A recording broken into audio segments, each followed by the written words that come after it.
আজকে আমরা বানাবো মোমো। প্রথমে কড়াই তেল নিয়ে নিতে হবে, তাতে আমরা পেঁয়াজ দিলাম, আদা দিলাম, বাঁধাকপি ঝিরি করে কাটা, গাজর কুচনো, লবণ দিয়ে একটু নেড়ে দিলাম। তারপরে ম্যাগির মশলা,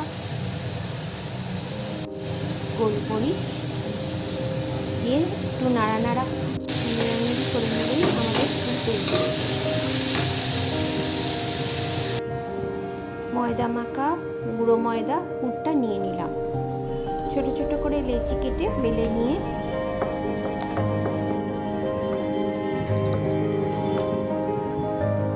তাতে পুর করে নিলাম।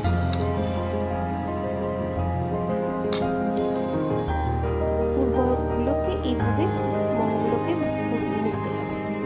মোড়া হয়ে গেলে আমাদের মোমো রেডি হয়ে গেছে। এবার আমরা মোমোটাকে প্রিপেয়ার করব।